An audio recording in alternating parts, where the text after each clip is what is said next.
What is going on, you guys? Steve with the video for you today. So today we're going to talk about putting autographs into how I collect autographs and put them into my collection. There's not, I don't know, there's a lot of detail to how I do it, but it's not, drastic. And there's always room for errors. And let me just say this, how you want to go about it is completely good. How I go about it is completely good. This is just how I approach it. There is no wrong. There is no right. Everyone has their own way, and I know there's been a couple channels out there like Picker Jim S. He said recently that he kind of just started adding autographs to his collection. So I just kind of wanted to make this video. And Travis over at Massel Sports Cards said he'd like to see kind of how I approach everything when it comes to autographs. So yeah, but first I want to do a quick shout out. I want to do a shout out to Sammy over there at SFI Sports Cards. Long overdue for a shout out. I apologize for not getting to you sooner. I just haven't been making as much hobby talk videos as what I usually have in the past. I've been keeping up on watching a lot of content. I just haven't been putting out a ton of content, and I really just try to maximize it to one video a week anymore.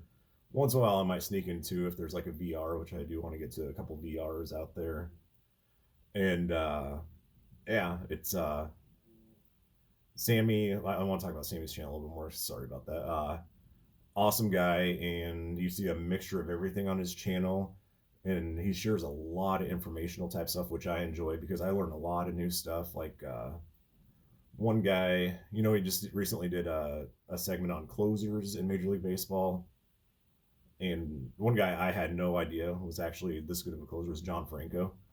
Um, I actually pull his cards to the sides. I just never, I knew he was always a good pitcher, a good closer, and I just never really paid attention to him. So, yeah, he's filled with information like that. So it kind of gave me more motivation to kind of focus on finding more players like that. Jesse Roscoe, just really fun guy and good channel and very passionate about what he shows. And I just love the in depth that he gives in his videos. So please go check out Sammy over there at SFI Sports Cards. Link to his channel in my description. You won't be disappointed. And his channel is growing fast. Now let's go on to the topic of how I approach autographs in the collection. And I'm just going to kind of show a few examples here. So let's just start off with like, vintage or Hall of Famers. I really prefer them in a Beckett or PSA slab. Here you can see this is in a PSA slab. Scourin is not a Hall of Famer, but to my vintage, I really prefer them in the slabs, just for my thought process of it's an authentic autograph. I do have a few out there that are not in there in PSA or Beckett slabs. I'll even throw do SGC, but you don't see a lot of SGC authenticated autograph cards out there. As far as collecting Hall of Famers on modern day cards, when it comes to autographs, I don't really mess around with that. There's nothing wrong with it. I do have a few. I have like a Stan Musial, and for probably like players that are kind of harder to reach and get. I'm eventually gonna have to get probably a Mickey Mantle from a non-playing day autograph if I can afford a Mantle. If I do a little bit of saving, but it's not going to be of his playing day cards. A couple of them, Koufax. I'm working hard on getting a Koufax. I'm hoping to have it happen this year. If not, definitely next year. But I'm just trying to wait for the right one. And there is a couple out there, and kind of hoping for prices to drop a little bit too. And yeah, one day I'd really love to add a Koufax autograph into the collection of a playing day card of his. But it's got to be PSA DNA authenticated or Beckett for that one, or SGC. But like I said, you don't see a lot of SGCs now. And this is just preferences. That doesn't mean it's automatically cut out. If I do buy ungraded, like, okay, we'll jump into like the 80s and 90s guys here. I just recently showed this in a video. JT Snow. Now JT Snow, he was a star, maybe even borderline superstar, but never going to be a Hall of Famer, fan favorite kind of guy. I do not mind having these kind of cards in the collection without a certified PSA DNA, whatever Beckett type thing.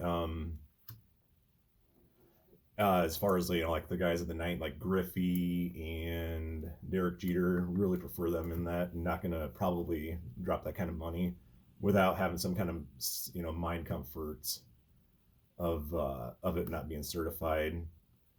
And so that's kind of how I approach the 80s and 90s guys. As far as like you know guys like Snow and who did I mention earlier, Jesse Roscoe, I don't mind having it like without a certification. And I kind of just what I do is I'll look at like a certified autograph and then compare it to, and I'm not an expert by any means, but to me it's like a low risk type thing, and it's what, $4 or $5 for their autographs.